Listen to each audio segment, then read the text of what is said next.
You're watching Drake Wing Gaming. Enjoy the video.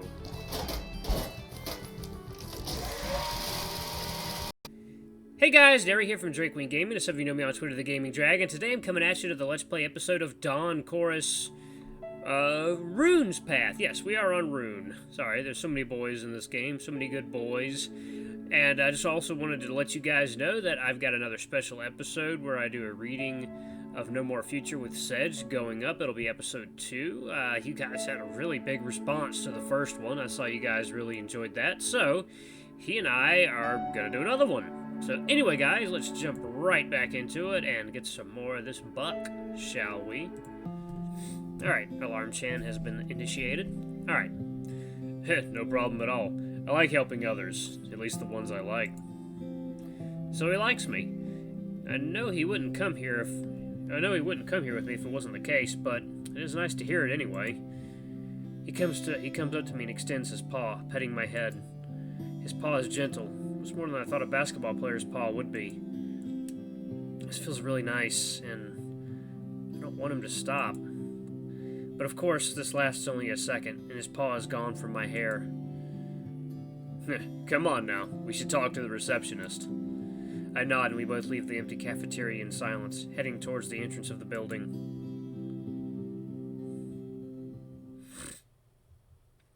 I tap my paw pads on the counter nervously. Oh, 1 second, guys. Oh, good lord, allergies. I tap my paw pads on the counter nervously. The closer we are to talking to someone from the staff, the more nervous I get. Having Rune here with me helps a bit. I glance sideways and see him leaning on the wooden counter, deep in thought. He notices me looking and turns towards me, too. Don't worry, everything will be fine. He gives me an earnest smile that could melt ice. Before I have a chance to reply, the janitor emerges from the utility room. She's a wolf of an ambiguous age. Could have been 30, as well as 50. Good ettermiddag. Have a trigger? Du shield med? Good ettermiddag. I lost the key to my room. I went to look for it around the guest house, but I couldn't find it anywhere. Has anyone found it and returned it here? The janitor smiles at me reassuringly, completely unfazed, and I start to suspect that I'm not the first one to lose the key to the room in this guest house. No, not yet, unfortunately. Did you leave the guest house after you got the key? No, I didn't. So it still has to be somewhere in the guest house. I'll keep my eyes open. Let's not assume it's gone. Your name and room number, please. Carvin, room number 17. The janitor opens some ledger, and meanwhile Rune leans in and whispers, "It's free real estate." No, I can't now. I couldn't help myself. See? Everything will be fine. Your room is a single one, so we don't have a second key for it. I'll call the office to get the spare key, so that you'll be able to access your room in the meantime. She takes an old flip phone out of her pocket and dials a number. Someone on the other side of the line picks it up quickly, and a muffled voice escapes from the small speaker. The janitor puts the phone to her ear and starts to explain the situation, and I switch my attention from her to Rune. 1 second, guys. Alright. I got pretty worked up over this, didn't I? But I'm feeling fine now, in a huge part thanks to this big guy.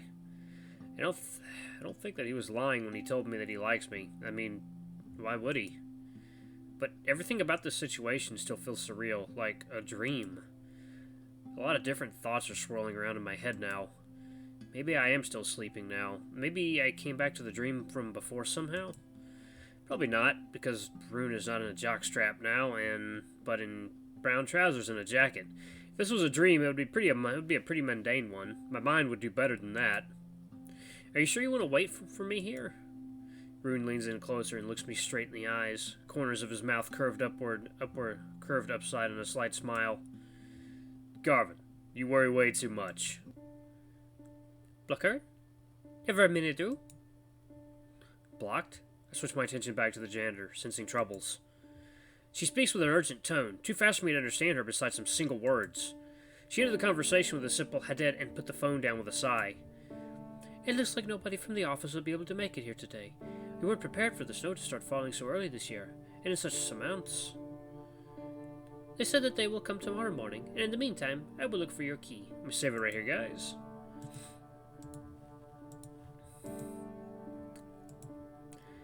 For today, you'll have to move to another room.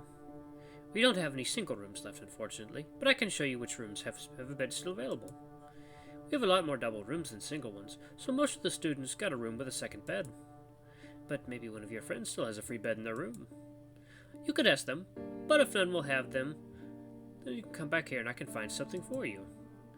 She gives me an apologetic smile and points to a small basket on the counter filled with sweets. Maybe you want some? I shake my head, looking down at my paws. I don't really know what to say. That's a very sudden turn of events. I have so many questions that I don't even know which I should ask first. Swallowing saliva, I finally decide on one that concerns me the most right now. All my stuff is already in my room. I won't be able to retrieve anything from there until tomorrow? Oh, you're right. Wait a moment. She walks off to the utility room and returns after a short while, carrying something in her paw. Here's a bathroom kit for you. We always keep a spare few for those who forgot to bring their toothbrushes or soap with them. She passes me the kit, all packed inside a cloth pouch. We're really sorry about this. Can I do anything else for you now? I shake my head. If you'll have any questions or problems, please come back to me and we will try to sort it out. I'm not going anywhere, although by midnight I usually am asleep already. Okay, I'll keep that in mind. Tak, thank you. She smiles at me, turns around, and returns to the utility room. Rune looks at me with concern. What are you going to do now? I don't have an answer to his question. I don't have any idea what to do now. Apart from finding another room to stay in, of course. I need to think. I'll go outside for a moment. Maybe take a short walk. Okay, I'll let you think alone then. I promised Devin that I would go keep him company in the swimming pool, so I'd better go too. I can't help but feel a growing uncomfortable feeling in the pit of my stomach. An unbearable loneliness.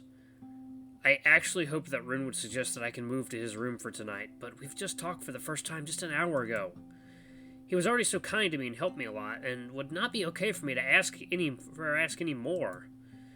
I don't even know if he has a free bed in his room. I doubt that he has a roommate, because he was sitting alone with Coach at lunch, but he might have a single room like me. Despite that, I am still feeling down. Oh, wait, you don't have anything warmer than this, don't you? I shake my head. All my belongings, apart from my camera and now this prized bathroom kit, are back in my room. But I'll be fine. I won't be there for long.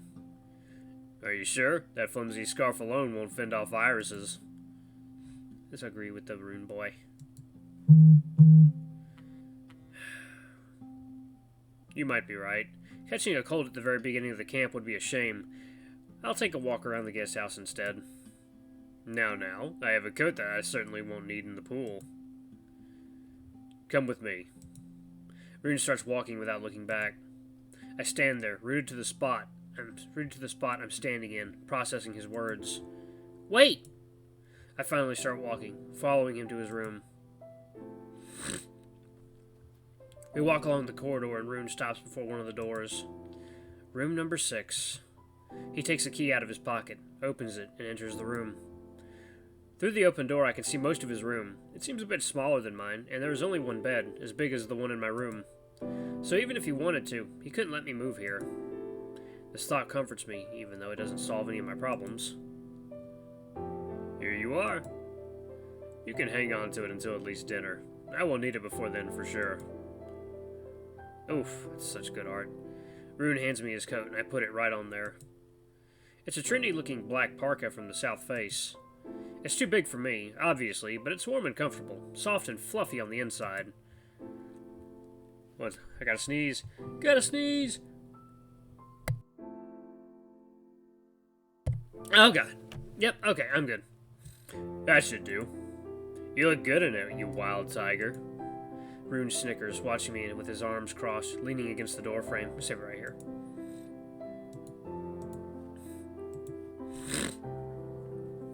I don't know what's triggering my allergies.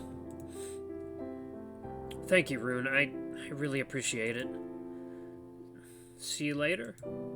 See ya. He winks at me and closes the door after him. Oh, what a day. While my head is busy with different thoughts, I already got back to the lobby. The janitor lady is again at the desk, so I greet her again. I turn around and go through the entrance door, leaving the warm and cozy guest house. A wave of cold Arctic air hits me when I exit the building, making me shiver. It's still snowing relentlessly. Chill wind blows through the tree branches like a harpist gently pulling strings. Our bus has left already, so the janitor's car is the only one standing in the front parking lot. I hope that the bus driver made it to the town without any problems. I walk through the parking lot and into the woods, leaving a trail of deep paw prints in the fresh snow behind me. I inhale deeply. The air is perfectly clean and full of smells, pines and wet moss, snow and needle-covered paths. I grew up surrounded by forests, and I always loved exploring them. Some of the smells here don't seem familiar, but I still feel at home here. The only thing I hear is the sound of the snow crunching under my paws and the slight whisper of the wind. I'm just on the edge of the woods, so the forest here isn't dense, and in between the branches I can see the gray sky hanging heavy above me. It feels good to be here.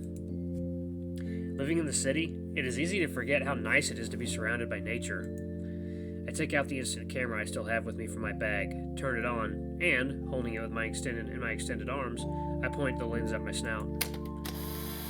Click! Now I have to wait for it to develop. I stash it away quickly in the bag, together with the camera, and close it. Yep, can't let light get to it. I close my eyes and listen to the wind. I silence my thoughts and switch my attention to my surroundings. Deep breaths now. In and out, slowly. I stand still. The wind rustles the branches, blowing off the slowly accumulating snow from them. Right now the forest is still, but everything around me is brimming with life. All the bugs in the ground, all the trees around me, every tuft of moss and blade of grass, they all breathe together with me, in a steady rhythm. I am happy where I am right now.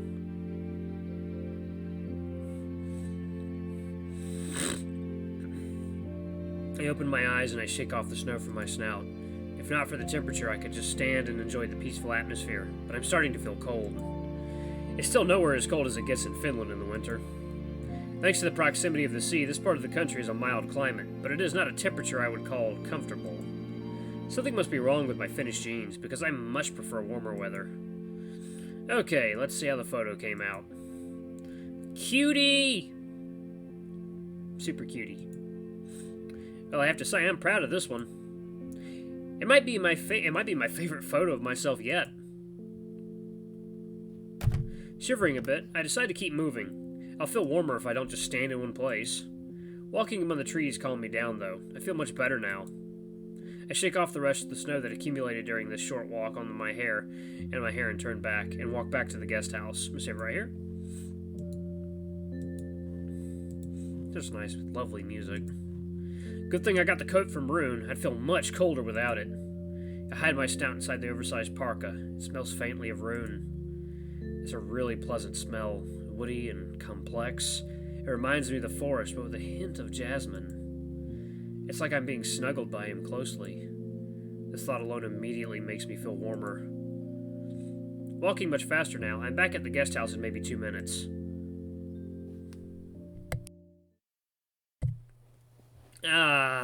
Back in the warm inside. I walk up to one of the sofas standing in the lobby and flop onto it unceremoniously. I took some books I wanted to read with me. I'd be really happy if I had one of them with me now. But of course, I left them back in my room. Only now it really hits me that I will not be able to use anything I left there, including the DSLR, the books I have taken, my headphones, or even my pajamas. At least it's mildly comforting that it's only for today. And thankfully, I have my phone with me. Now that I think of it, I do have some ebooks downloaded on it, but I don't remember which ones. I take the phone out of my pocket and click the side button. The screen turns on, showing a photo of the sea that I had taken in Greece and have been using as my wallpaper ever since. Suddenly I remember something important. I haven't yet written my mother a message that we have arrived. I might be living alone now in another country on top of that, but that makes her just more concerned about me. If I didn't write her a message, she would call me soon, and I don't feel like talking with her right now. If I told her about the key, she would just shout at me for a while, and then call after every few hours to get an update. I type a quick message to her. Hi! We've arrived safely. That should do. I press send and turn off the screen, leaning back and sighing. In the corner of my eye, I see movement on the other side of the lobby. Turning my head in that direction, I finally notice someone sitting there on the sofa. I don't think I recognize him. He's a tiger like me, wearing a loose-fitting black tank top. Hey, look, it's a Casanova. He's sitting on a sofa in a relaxed position, looking at me. There's a certain aura of nonchalance about him. He suddenly stands up and approaches me confidently, his tail making broad swings behind him as he walks. Well, hello there. Always nice meeting a fellow tiger. Name's Torolf. And you? I sit up before replying, feeling strangely vulnerable under his gaze. I'm Carvin. It's nice meeting you too. Torolf points to the spot on the sofa beside me. May I? Before I have a chance to reply, he sits down beside me, taking a relaxed position again. Wow, he really is forward. So, tell me about yourself. What do you study? I'm from Finland, and I moved here this year. I'm studying cognitive science. Ooh, a freshman. How cute. A shame we're not in the same department. I nod meekly, lost for words a bit. A shame, yeah. So, what are you studying? Experimental biology. But that's not really interesting. Better tell me where I can find you usually. On the campus, I guess? I live in a dormitory, so I spend most of my time on the university ground. I live further away from the city center. I have my own flat. Hey, you could come visit me sometime. You're cute, you know? Though you have a weird sense of fashion. He winks at me. Am I being flirted with? I don't think anyone has ever flirted with me before, let alone this openly. It feels... heck, I'll say kind of nice. I don't even know how to respond to him, so instead I just stare at him. Whoa, I really am pathetic sometimes. Let's see that. It's a bit off-putting. This tiger, Torolf, I think that was his name, doesn't leave me much personal space. Maybe I wouldn't mind it if it was with my friend acting like that, but we've literally just met. I gulp. Suddenly another figure enters the lobby. Lake? He notices us and starts walking in our direction, and Torolf stands up to greet him, say right here.